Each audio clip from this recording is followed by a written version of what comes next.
And I think it's a combination of like having some very dark years, talking about this actor, that actress, what they're doing, what this hip hop artist is doing. I don't really care right now. The dollar that we have is not our property. So when I go work and I get paid in dollars, that dollars is actually not my property. I think I've done everything, most everything. If you imagine that any leader of central bank in the world is watching you right now, what message would you give them?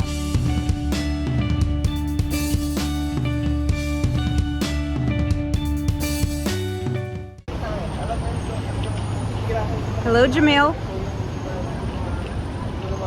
Hello, Jamiel. Oh, hey.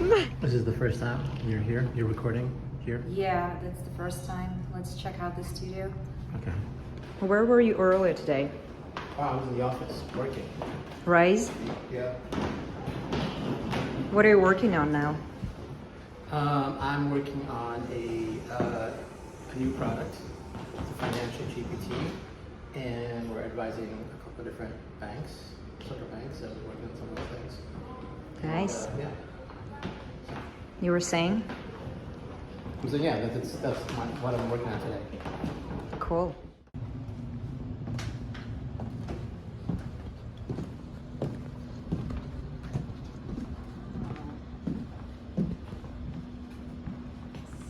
This looks professional. I love it. All right, showtime. Showtime. Hi, Jamiel. Thanks for joining me today. Hi, Nadia. Thank you for having me. Great to be here. Right? I haven't come up with the name for my show yet, but let's Right. say Nadia Kugrashova's show. Yeah. Something Wow. like this. I like that. Yeah. Right. So I want to introduce you, Jamiel. Jamiel Sheikh is a founder, CEO, author, professor, and community builder. Heads up, it's going to be a very long intro and very well deserved. Jamiel founded Scifn, formerly Chainhaus, in 2016 as a blockchain and AI advisory, education services, and products firm.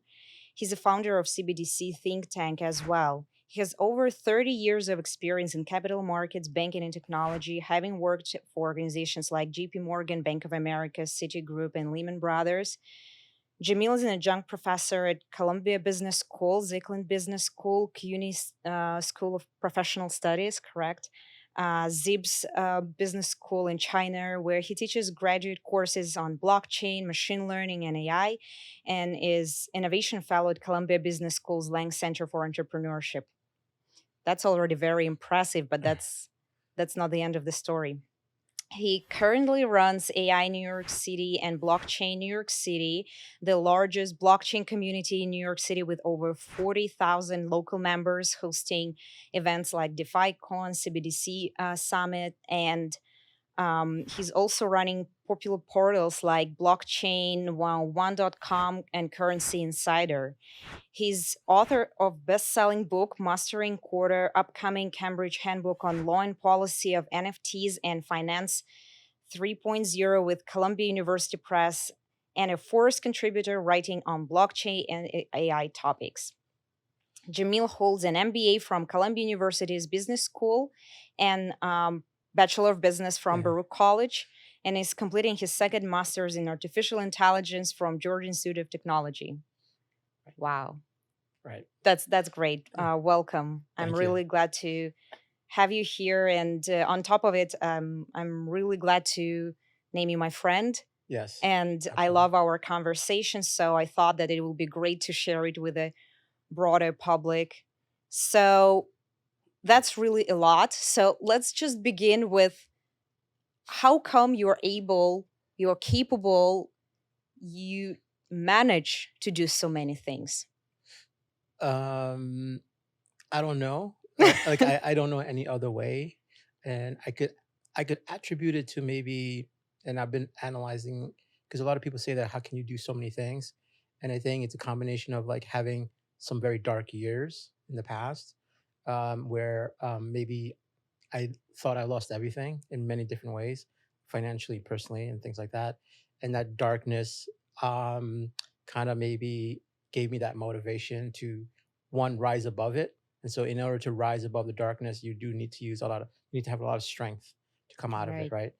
And then once you build that strength, then you've also built momentum in coming out of it. And then at that point, I'm like, okay, maybe there's no reason to slow down, right? And Mm, so coming out of that, and I think there's, I've analyzed myself, and I think as a child, or when I was younger, there's this, you have this low self esteem. And I think right. we all have low self esteem, but maybe mine was significantly lower than the average. I remember going to school and not really thinking I could do anything in life, um, and that kind of becomes a motivator, right? So like you feeling like you're not good enough and things like that, right? And then the dark times help you to focus, right? So you start to narrow your focus instead of wasting time and saying, I'm just going to do this or I'll do it tomorrow, and it's not relevant to any specific goals. You start to push away things that are not important and then focus on the things that matter, like that have a return on your investment, both from like a financial point of view and also like personal point of view. Like I'm not going to go spend time hanging out with friends and there's no real benefit, no outcome, right? So Hmm. so like all the hanging out went away and all that, just kind of focusing on what I want to accomplish. And that helped me get out of the kind of this funk of like having low self-esteem, Hmm. and get out of this funk of these dark days.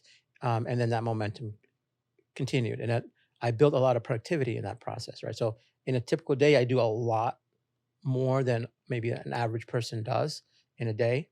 Um, and that's just a function of like trying to fix things, and trying to catch up in life. So I got to catch up, and I've these dark days push me behind. So I would say like it comes from a place of uh, this like bad place, and then it has turned into something good. I think that's the motivator. And then for me, I look at like you're reading this, I feel like it's nothing. Like I've accomplished nothing, right? It's like this, it's nothing, and I'm just starting. It's just the beginning. Wow. I wish we all had this type of mentality, but I think that's the type of mentality that actually does push you forward. Right. Yeah. And I think it's, I don't wish anybody has any dark days, but I think having a little bit of difficulty in life helps you to like um, value the things that go well when they do go well. Hmm. And so I would say now, and we had these conversations before, like I'm very happy, things are going really well. Um, and then, like the businesses that I'm doing, my public reputation is growing and continue, like, and I think that's really exciting for me. So I'm kind of on the right track, which maybe 10 years ago I wasn't. And so I think having that kind of maybe negative experience in life is great for a lot of people, as long as they're able to come out of it. And some people can't come out of it. And Right. there was a point in time I thought maybe I'm not going to come out of it. Um, And you said 10 years ago, and I think that's worth mentioning that you're probably not 32, right? Because you right, do look younger.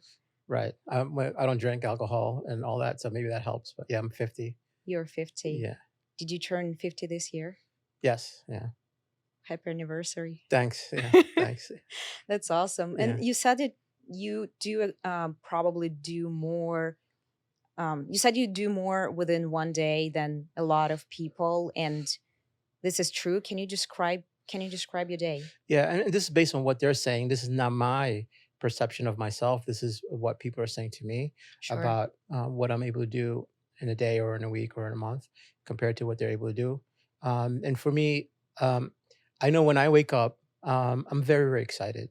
Like I'm full of energy. What time do you wake up? Um, every day is different. I just wake up when I want to wake up. Mm, So most mornings I'll be up by 6 or maybe 6:30, and it's just natural. Like I don't have an alarm clock or anything like that. I'll be up and I'm very, very excited. I'm just eager to like attack the day, like get on to the doing stuff in the day.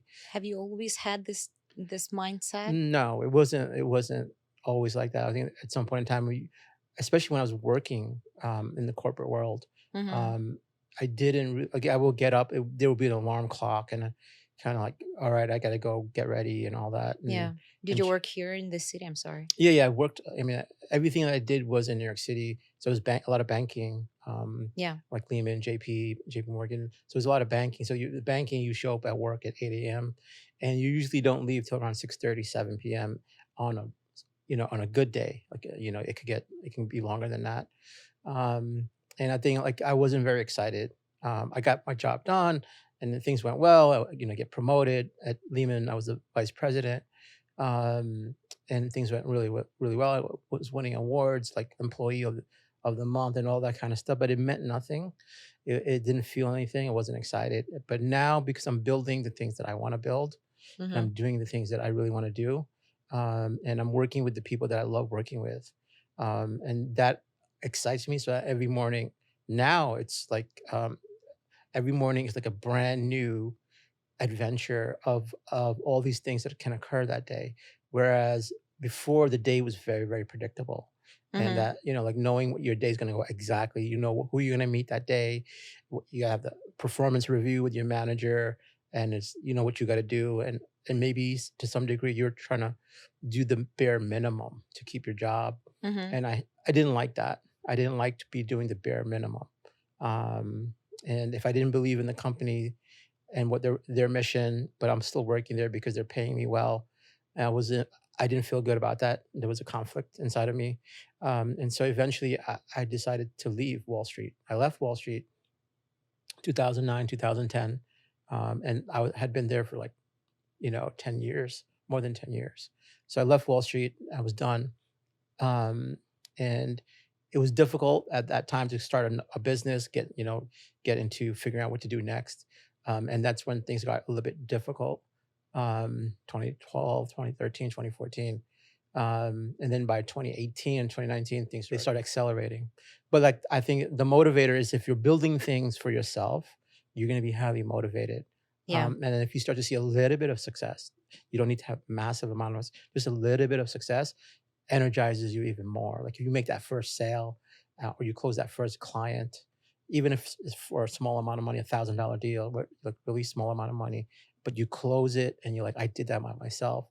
That is, I think, is a huge motivator, and that kind of built over a few years for me, right? And now I wake up excited. Yeah. Yeah. And this was the piece of advice that you gave not only to me, but I guess to everyone in general. Do something on your own, do something for yourself, like small business, small project, but something that is entirely yours and something that brings you this feeling of control over your life and the feeling of freedom. Right. I think we're all entrepreneurs by nature. Like we all humans are entrepreneurial by nature, but it gets kind of beaten out of us because of fear of like, I just need to get a job, I need to pay bills. Um, and so if you can find a way to have a side gig that can help you accumulate over time a business, not very transactional, meaning don't just sell something and not build a business, but sell something in the context of that sale will allow you to build and grow a business. Or Build a value, build right, a build a value, community. build a brand, build a team, right? And so if you're selling something, let's say you sell anything, you're selling tables, and it's not just for the money, it's for, I'm going to sell 2 tables today, next month I'm going to try to sell 5 tables, the month after that I'm going to try to sell 20 tables, and I'll bring in somebody to help me. And if you're thinking like that, then after a couple of years you're going to be doing really well. You can quit your job and all that. And I think then people start to be themselves more. You could be who you want to be. You can think how you want to think, because there's nobody that can take anything away from you, right? Whereas if you think a certain way in a company, you might lose your job, you might not get the promotion, you piss off a boss or a manager, and it gets very political. So as a business, you are dealing with the politics. You have customers, they have politics, but when you go home, you know what you own, right? And it's like being a farmer. A farmer has certain pride in owning his or her farm, and it produces a yield. It produces, whatever the farm, Yeah. fruits and vegetables. But the farmer feels really good. They might not make a lot of money, but they feel good that it's theirs and nobody can take it away. And I think as humans, we are all psychologically wired to have that. Maybe not when you're 18 or 20, but by the time you're 30, 35, you're thinking, what do I have that I own that Maybe belong? earlier. It may be earlier. Yeah. I mean, if you're a lot of people, it should be earlier, but the school systems in the US kind of delay that, right? Because you're thinking, well, I'm going to go to college or I'm going to get out of high school. I need to get a job. And you're already are not Hmm. thinking about a business. And I remember you talking about the corporate world as a place that is too layered, where people can't make their own decisions. And I remember you saying that it's it's not natural for people, for adults, to seek approval for each of their steps from other adults.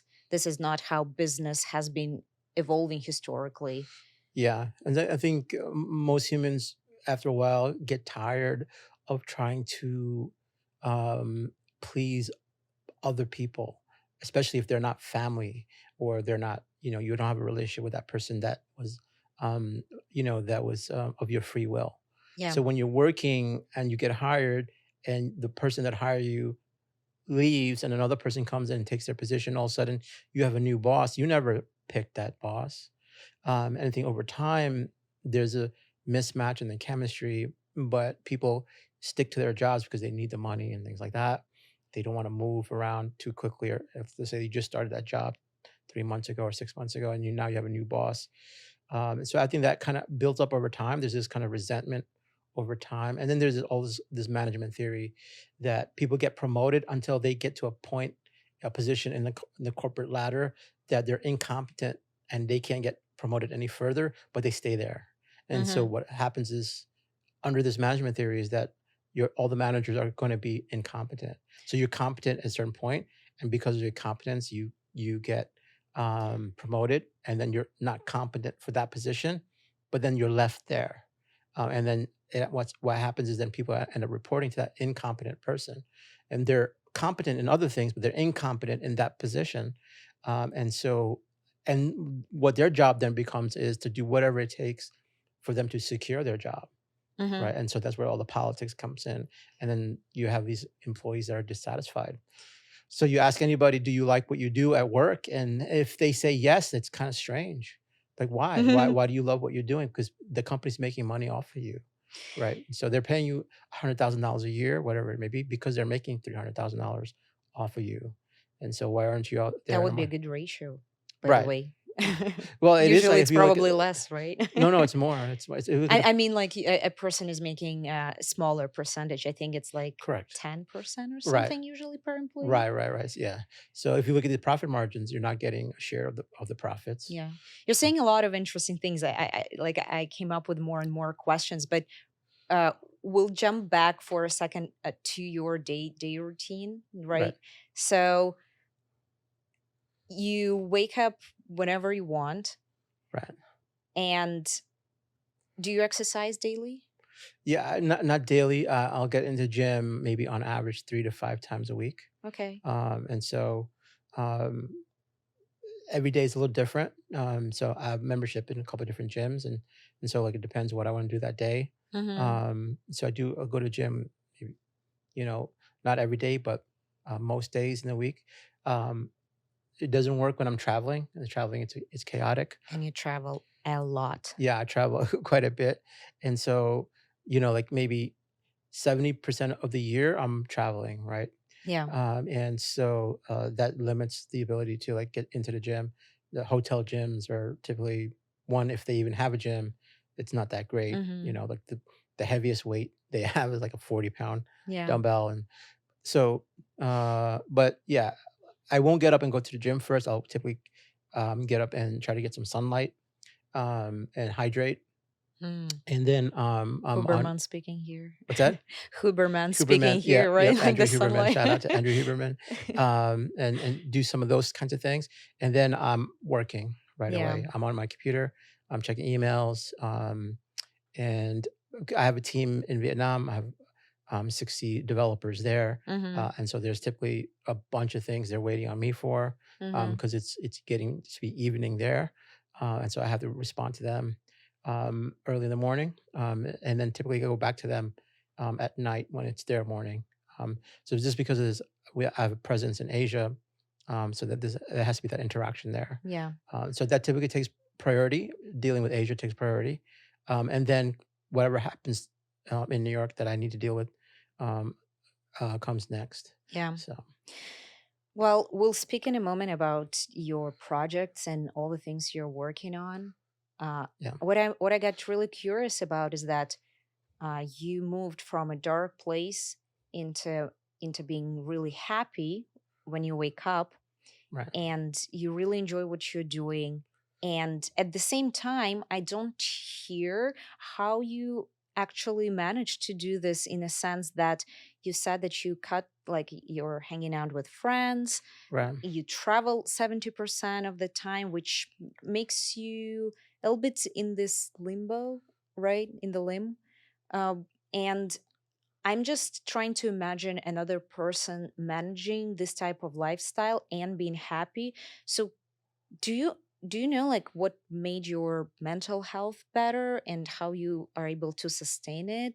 Because it seems like almost impossible in this type of lifestyle to me.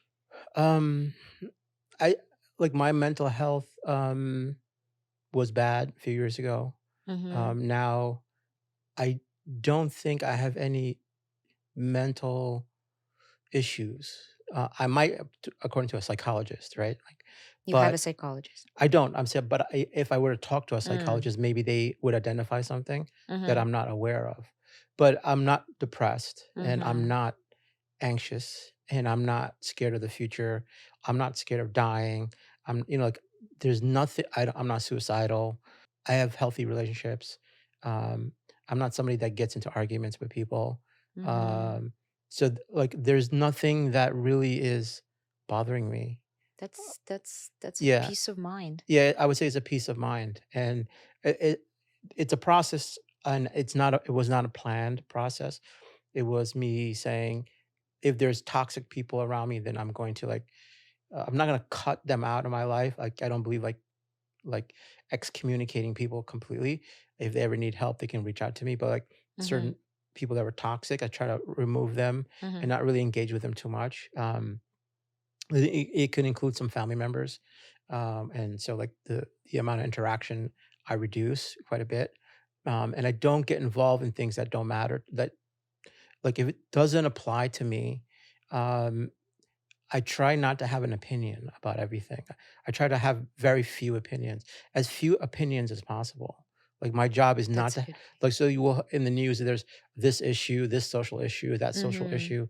I try not to have an opinion about any of it unless it's something very very major, like changing how our country works and things like that. But um, I try not to have opinions, so I'm not burdened by frustrations that seem to exist in society today, and especially in the US, where Mm-hmm. people have there's polarity and because they have opinions and views and they see the other side as the opposite of them and there's this all this and I try to stay neutral and that has allowed me to like be happy, you And know. it gives you this space and mental capacity to do other things. Right. And so, you know, I'm a technical person. I'm a coder. Like I've been coding for a long time. The minute I feel like I need to like uh, get away from people, I go code. I start coding, and it gives me Mm-hmm. kind of this. Uh, it's almost like prayer. Like it's a place. Meditation. It's almost like meditation. Coding is almost like meditation. So I go there and I can get away for 3-4 hours a day, and build something. It's like doing art. Like you detach and maybe you're doing a sculpture or something like that. So coding is kind of like the sculpting, and you see a result, and it may be therapeutic at that point. So I think the combination of those things have allowed me to think like, I don't think I've got nothing bothers me, right now. Like there's nothing like like I'm anxious, I'm depressed, I got bad thoughts. I have none of that right now. For now, that could change. I'm happy for you. Thanks. Yeah. Sincerely. Thank you. Yeah, it could change. It could change. Like it Of could change course. tomorrow. Like so. Nobody's ever protected against it. Right. Is the universe can like slap me and hey, you got cancer and like all right, and yeah, No, but actually even then you will think about it if now. a doctor said Jamil, like I thought about it, like, if a doctor said Jamil, you have cancer and you have Mm-hmm. 3 months to live, I'm like okay, like What am I planning to do during 3 months, right? right, and it's just gonna all right, what am I gonna do this 3 months and that's it. And it might be a painful end, but it'll happen eventually, inevitably, right? Some kind of end that you didn't want to have, right? Most likely it's an end that you didn't plan. And so when it happens, it happens. So like my fear of death and all that's kind of gone. And I think has helped me to focus on the things that I want to focus. And most of that is just business, you know? Right. So let's talk about business Yeah. and let's talk business. No, you're getting into really interesting questions. I was almost thinking, how can I warm you up so you can open up? And now Right. I'm We like, started with something dark, right? And wow. that maybe I didn't want to start with that, but we did. No, he's like saying things that I wish, only could wish he said. So that's really awesome. But um when I was researching, like getting ready, so the first project was Siphon. Siphon. Yeah, Yeah, yeah. yeah. So And that's and the, a can I just like really quickly yeah. comment in because it's really funny. So the first thing that came up on YouTube when I put it there, that was Cord Injury Foundation in Nepal. And I was like, I doubt that's the No, organization. So no. can you just tell us a bit more about it? Yeah, so it's a new name. So the original name of the company is called Chainhouse, Mm-hmm. which is a blockchain and AI advisory, right? So, but the name Chainhouse for a lot of people don't understand the word chain. They're asking me like who are you going to chain? How are you? Is it handcuffs involved? And I'm like, no, it has to do Because you with like chains. right. It's chains. I was like, it has to do with blockchain, right? Yeah. And so we changed it to a general name. So Scifn, SCIFN, is the science of finance, right? It's just Oh, condense it into that's what it siphon. was. Yeah, that's what it comes from. So, and plus the .com, the 5-letter .com was available, Mm-hmm. right? So we did all this research to figure out like how do we rebrand, and so Siphon is really this other company just getting renamed. We're still going through the renaming process. Mm-hmm. The company's registered in Delaware, so like we're going through that renaming process. But the company does we do advisory, we do development. We've got developers in Vietnam and now adding them to Indonesia. We're building products. We do a lot of education. So we do a lot of courses and classes on all private stuff. All right, and so that's what Siphon is. Is it? But I started it 5-6 years ago, Mm-hmm. the name is new. So if you Google Chainhouse, you'll find it a lot of stuff there. But if you Google Siphon, you're gonna get spinal cord stuff. So Right. So you have your advisory products. You do also introduce two new courses, right? You do education. So one of them is called Certified Digital Currency Expert, and the other Certified Digital Sovereign Currency Expert. correct, right? So I run another organization called CBDC Think Tank, Mm-hmm. which is the central bank digital currency think tank. We engage with lots of different central banks globally. I started this 3 years ago, and so a bunch of central banks at that time needed help, as they still do. Try to understand well what's happening with the crypto space. Mm-hmm. How does it impact them? And so they're looking for advice and courses and education, and that is what grew. And so we do advise central banks, we advise governments, we advise private institutions, and that entity now, by the way, is folding into Siphon. So Siphon is Ah, kind of be okay. like a more I thought Siphon is like private and CBDC Tank is government consulting. yeah, it is, but like we're gonna put it under one brand just because it's confusing to a lot of Yeah, people. it's Yeah. like a lot. Are you doing three? Are you running three companies? Yeah, because it's really three companies because it grew organically, Yeah, and now we're just gonna consolidate and put yeah. under one. Yeah. You're So we putting do all have your that practices into one company. right. Yeah, that's a good word. Practices. Then Mm. and those certifications will be for people that are willing to take an exam, kind of like the CFA, the Chartered Mm-hmm. Financial Analyst Yeah. exam. So it's kind of similar because there's a demand for that in the market to get qualified people that do understand digital currency and not just put it on their LinkedIn that, oh, I'm an expert, but like have proven that they're experts by knowing the material and demonstrating that they know material. So we're rolling out that certification this year. This is super interesting, and Yeah. I work at a educational Right. tank, right? So that's Right. that's very similar to my field. So I'm curious when you were researching and coming up with this idea, how many students you're planning to teach a year, and what's the demand? The demand came to us. because I Mm-hmm. will not really roll out or create a new program or product until the demand comes to us. Say, hey, the banks are coming. Say, can you help us with this? Mm-hmm. And then from there, we decide to create a product, right? That's the right way. Yeah, that's the right way. And so it's kind of demand based. It's not like me being very speculative and say, well, I think the market wants this, and then it fails, right? And so Mm-hmm. um, it's the customer saying, do you know anything like this in the market? And we're like, no, but we can build it, and now we're building it, right? And so like uh, the number of people like for this specific stuff, we haven't rolled it out yet, but we'll probably teach in a year for this digital currency certification, Mm-hmm. probably 2,000 people a year. Mm-hmm. But other things that we teach, like AI, it's going to be much larger. Like just 2 days ago, I did a online course on ChatGPT, Mm-hmm. right? And we had 2,000 people, right? That was it was just a 2-hour course. 2-hour course. Yeah, and it was 2,000 people, right? And so, but 2,000 people will not be interested in digital currencies Yeah. at that same like in the same course. Like that, the demand is different, the market size is different What do you think is going to be the length of the course and how much it's for the going to digital cost? currency. Yeah.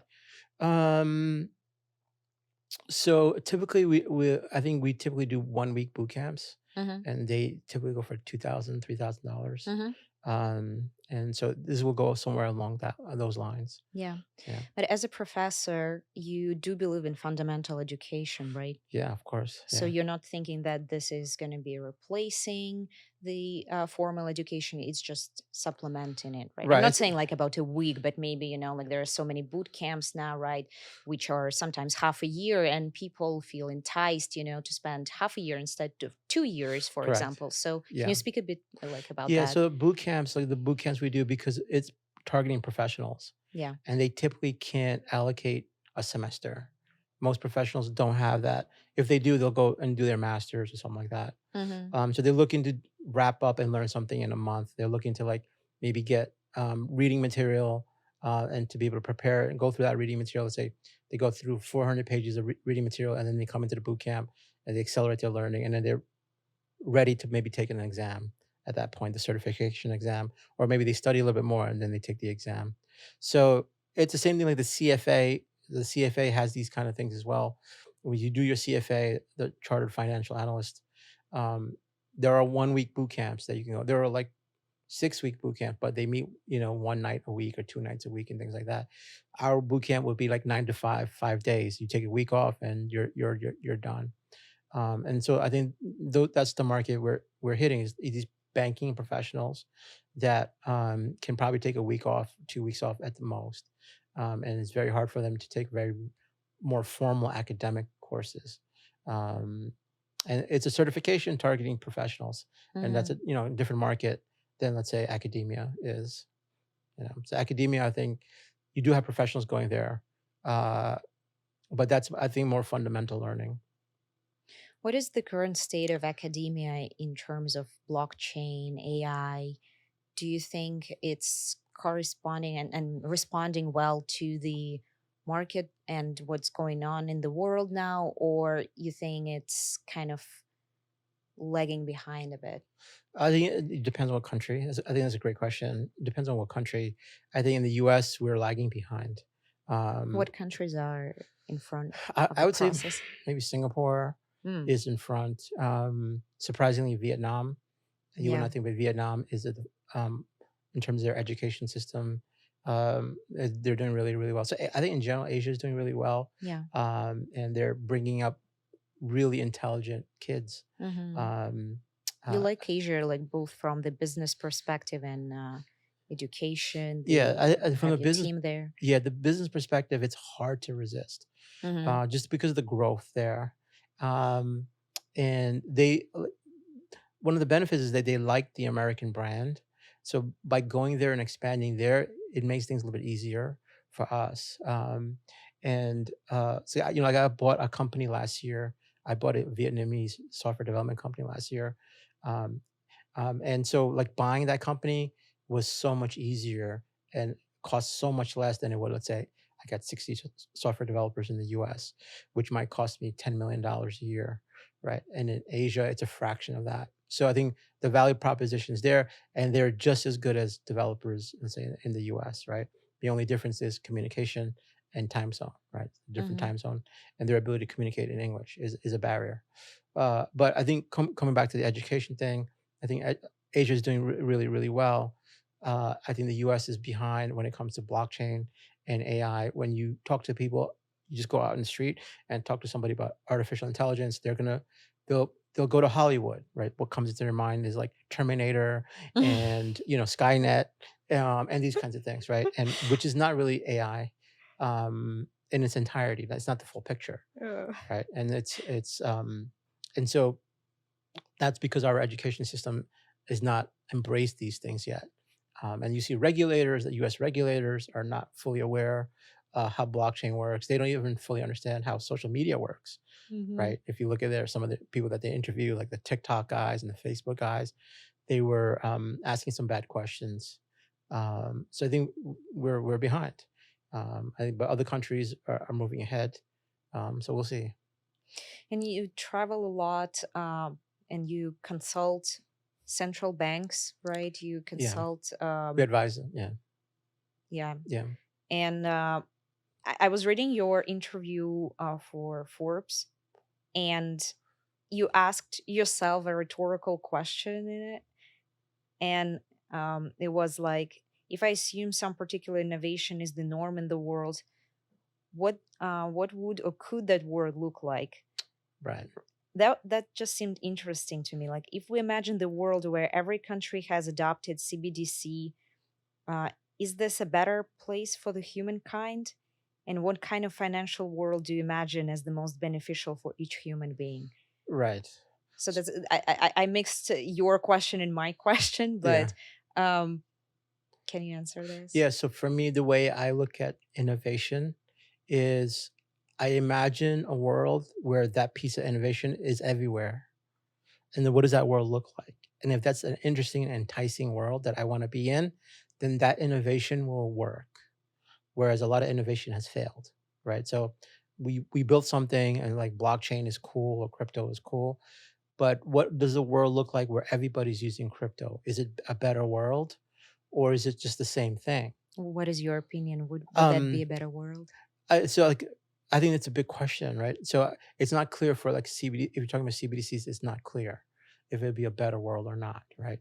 Um, it may be a better world if we use a decentralized uh, money system that has a token or whatever it is that has somewhat stable value, right? So like if I take $2 worth of that token or $2 of that, and it buys me a gallon of milk today, it should buy me a gallon of milk next week as well, right? Hmm. As opposed to, for example, with Bitcoin, I can maybe buy a gallon of milk with it today, but then tomorrow I could buy a Lamborghini with it, right? Hmm. Right, and because the value is just up and down, right? And or the day after that, I'm broke, right? And so that volatility is, I don't think can exist in an ideal world, right? It's not a happy place. It's fun for speculators. It's fun for trading, and we do trading, and making money off the trading. But for society needs stability, right? So you need something that has value, that is stable. um, so innovation that will be decentralized, um, is, I think I could see it in the future where I'm going to a store and it's my money, I earned it, I control it, and nobody can take it away from me. So the dollar that we have is not our property. So when I go work and I get paid in dollars, Hmm. that dollars is actually not my property, right? The government theoretically, legally, can take that away, right? And I think that's a fundamental problem with money. And so, can I move to a world where, if I own the money, that money intrinsically is mine, right? I own that money. Not am I just in possession of the money, I own the money, right? So, the concept of ownership is tough for a lot of people to understand, right? So you possess the money in your bank account, but do you actually own that money? And that's a different thing. So I think in an Hmm. ideal world, people will own their money, and any innovation that will get us there, I think will do well. Well, whether CBDCs are going to do that or not, I think we're not sure. I think nobody's sure. It might take us away from that. What do you think makes some countries more open-minded? Like, and this is a very interesting group of countries, right? It's very diverse. It's like Sweden, Uruguay, Kazakhstan, Yeah. right? So what is about people there or culture there that make them, why don't we explore this option? I've seen this map on Currency Insider where you mapped like all the countries and their current stance. So Yeah. it just doesn't make any like sense geographically or in any other way. So how do they? Well, I think like if you take the example of Kazakhstan, which the guy that runs the central bank component for the CBDC is a good friend of mine. His name is Bainur. Actually, what the central bank there has done, NBK, National Bank of Kazakhstan, what they've done is like they've spun out a private entity, right, which is called Pay FinTech. That's the name of that entity. And that private entity does research and looks at innovation. The problem with most central banks is that their mandate, their charter, their like how they're required to operate is that they can't take a lot of risk, and innovation is risky. And Mm, so what the Kazakhs have done is like they brought out this external entity, spun it out, and in that entity, they're doing all this kind of interesting work. And so mm, you have guys like Binur that are doing. They have like the appetite for innovation, whereas most central bankers don't. Right? Generally, central bankers are like, "This is what we did yesterday. This is what we're going to do today." mm-hmm. Right? And so then it really depends on a few key leaders in each country to say, hey, I want to explore this. And I know, like in Kazakhstan, as well as other countries that we are involved with, selling the idea of CBDCs or some variation of CBDCs or digital currencies or whatever it may be to central bankers has been very, very difficult. Because the first I thing can central bankers imagine. say is like, no, like, Mm-hmm. we're, like, first, like, what is this thing? Bitcoin? Mm-hmm. We don't want Mm-hmm. they misunderstand, and then there's a process and things like that. So it really depends on a champion, somebody local, like in that country, there's a champion who says, you know what, I do imagine a different country 5 years from now, 10 years from now. And so what Binur was able to accomplish was like the president of Kazakhstan rolled out a mandate in 3 years. They're supposed to come out with a CBDC, right? That's a presidential mandate. And he and his team, and I know many of his team members, they in getting that mandate. That was their goal, to get that mandate, and they got it. But now they've got to figure out how to actually get it done, and that's hard. And But you're helping them in it. yeah, I mean, we advise them. We advise them on design, how to design it. What is this? What does CBDC will look like? How does it look like? How do you, like when you're building these currencies, digital currencies, they have all these features that, and some of these features have problems. Like a CBDC could be interest bearing. So let's say I have money in my bank account. The money itself could like produce interest, Mm-hmm. right, by itself. Like, and so that's a feature, and some banks want that, some banks don't want that. There's huge economic implications to that, and all that. For example, in economics, we divide money supply into like M0, M1, M2. I don't know if you're like familiar, like M3, and M0 is just cash, right? And the question is a CBDC M0 or M1 or M2? Like, what is it? And based on its features, we don't know where to place it. And then the central bank might not even have the authority to issue a CBDC. Like they did some legal research in Kazakhstan and found out that the central bank doesn't even have the authority to issue a CBDC. And so there's some legal work that they will have to do. Mm-hmm. So if you look at some of the reports that they produce, like my name's in the report, you can see that we advised and things like that. Um, and we're doing the same for other countries as well, like in Asia, Europe, Latin America. If you imagine that any leader of central bank in the world is watching you right now, what message would you give them right now? The message is the same message we give to them before, which is build your internal competency. Like build, like get your people to learn and get them. A lot of central bankers are some of the smartest people in the world because they're PhDs. They're, like, man, they're coming out of good schools, right? It's not Sure. just guys from the street, right? They're really strong, educated people, but also they might be too used to an existing system. So Mm. you're working at the central bank for 10 years, and the way that you see the world is the way that the central bank sees the world, and you might want to kind of step out of that. And so go outside of your comfort zone and learn something new, as it relates to the mission of the central bank, and build the internal competency, like build an internal maybe innovation lab, and test different projects and allow them to fail. Be okay with like failure, for a proof of concept.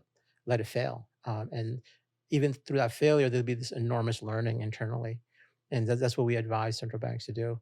And some of them are doing it, and some of them have failed, and they're Yeah. learning and they're improvising, and I think that's great. And it seems to be a very good piece of advice for everyone, not just the central banks. Right, Build your internal right. competency. Fail often.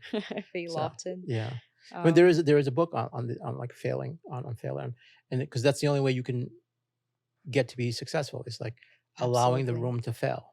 And so if you don't fail, you don't allow yourself to fail. That means you're not allowing yourself to try, right? And then therefore you're limiting yourself, If you could reimagine your life, imagine you're 20 now and you have no idea what's in front of you. right? Would you do something differently? Then I did when I was 20 before. Yeah, I would do everything differently. Everything. Everything. Tell me. I think I wasted a lot of time. Kind of like goofing around. Oh, this person wasted a lot of time goofing Yeah, I around. think like like He there I did think it. it's important to explore and like find yourself and things like that. But I think when you're 20, you think that you're going to live forever. You do say, yeah, I'm going to die one day, but deep down you think that you're going to live forever. Like the time moves slow. That's um, true. right? And so one thing I've learned is to understand how time works. And when you're 20, you don't understand really how time works. You know how a clock works. You know it's 9 o'clock and it's 5 o'clock, and but what does it mean when 10 years passes by? What does that mean? And what is your relationship with a decade? Like understanding of that. And what is the outcome of that 10-year period, that decade? You look at it, what did I produce in those 10 years? And so my understanding of time now is different than it was when I was 20. But having the brain of a 20-year-old, maybe that's all I could possibly do. Right. So going That's back, the point, I right, guess. that's the point. Right. And so maybe the exploration and that kind of goofing around has allowed me to come to this point. But if I were to go back when I was 20 Hmm. with the brain that I have now, I would wake up and do exactly what I'm doing now, and maybe take a little bit bigger risks. And Would you go to the corporate world, or you would start building your business right away I would probably go for a couple of years and then I'm to done. get experience, Yeah, to right? get the experience. Yeah, and then start building a business immediately. I think understanding that things that you do on a daily basis, they are additive, they accrete, meaning they accumulate, right? And doing the things that accumulate positive things in your life. Like when you go to the gym, you don't see a difference in your muscles the next day, right? Because there's a tiny amount of improvement, but over time that improvement accumulates. And the same thing with negative things, right? Over time, negative things accumulate. And so when I was 20, I'm just looking at, well, I could drink this Red Bull or whatever it was at that time, Hmm. and not thinking that over time, if I keep doing that, it's going to harm me, right? And so if I were to go back to when I'm 20, I would figure out what are the positive things that I must do that accumulate, right? And so like having fun at let's say going out to like on a roller coaster and having fun on a roller coaster, that experience doesn't accumulate, right? It adds Right. nothing to the next day, right? That's pure It's entertainment pure entertainment. versus leisure, Correct. where you actually train your brain. Correct. And they accumulate value, right? So I would focus on the things that accumulate value, maximize those, and then minimize the things that accumulate negative value. Like for me, drinking alcohol, things like those. I never used to drink, Hmm. and I don't drink now. I don't ever plan to start drinking, but like not start drinking. I would try to avoid the things that accumulate and damage you physically, mentally, and all that, right? And so but I would do a better job of it than than I was doing when I was 20. It was leisure was the main thing I wanted. I just want to go hang out, have fun, go for dinner, go for lunch, hang out and talk, blah blah blah, and meet with friends and talk about useless things and pointless. Right? What's the point? These are not deep things. Just talking about watching a sitcom, some comedy show, and laughing and talking about this actor, that actress, what they're doing, what this hip hop artist is doing. I don't really care right now. Like it's like good for them. They're doing well, but it doesn't matter to me. What are you doing now in your free time? I know you told me once that um, even though you enjoy doing business, it doesn't matter for you. What matters for you is universe, Right. time, Yeah. right? You think about such big concepts. Yeah. For me, like, so I'm not interested in new experiences. Mm. I think I've done everything, most everything. I'm interested in new truths. Like, what is true about the universe, about our existence, and our place, and like why are we here, and things like that, right? And so, um, I love the work that I do. I love doing business. I love all these things, and my days full of that. The minute I have time to myself, I will spend time reading things on astrophysics and quantum mechanics, um, books on logic and how logic works, right? Um, because I'm a coder, I started coding when I was 12. My mind is oriented towards logic.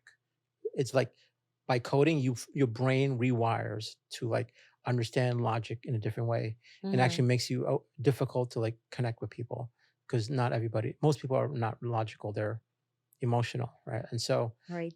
so I'll study like how logic works, the fallacies and things like that. And I'm very interested in quantum mechanics because it kind of peels away reality, and we're trying to get to the fundamentals of what is reality, right? Like what is reality made of, right? And that might inform us in terms of who we are, what we are, why we're here, and if we're going to go anywhere after all of this, if at all, right? And so, like, I'm looking for truths, right? Um, Understanding like how black holes work and how they warp time and the concept of time going faster and slower. It's popular, like you see these movies now, like Interstellar and things like that. Mm-hmm. But at a very, very deep level, most people, even scientists, don't even fully understand it, right? Like the concept of time. We don't know what time is, right? We know when an hour passes, but we don't understand the concept of like the deep nature of time. Mm-hmm. Um, and there's a lot of things that we don't fully understand. And so for me, that is, I would say that is my passion. If I were to do, if I had a choice in terms of like completely starting from and not worrying about money, I would probably just be reading books, right? And teaching. That would be like perfect. Hopefully, you become a professor of philosophy one day. Right. I would subscribe to your course. That Yeah. would be beautiful. The logic and the peace of mind and where they meet in time. Yeah. Yeah. But you need to have a PhD these days, which I think is another problem, right? Because then you're trained a certain way. I think we need more people that can think out of the box. Yeah, Right. maybe just a boot camp. Or do a boot camp, 2 day philosophy boot camp. Yeah. Or do a retreat. $2,000. Do a retreat, right? Go outside, go to Costa Rica for 2 days. Yeah. Lovely. Yeah. Well, thanks, Jamil. That was a very interesting conversation. Yeah. Appreciate your time and subscribe to our channel. I don't know the name yet, but we'll keep doing That's a this. great name. I don't know the name yet. I don't know yet. I'm sure there is something like this, but this Yeah. is Nadia Kugrashova with Jamiel Sheikh. Yeah. And see you later. Thank you so much.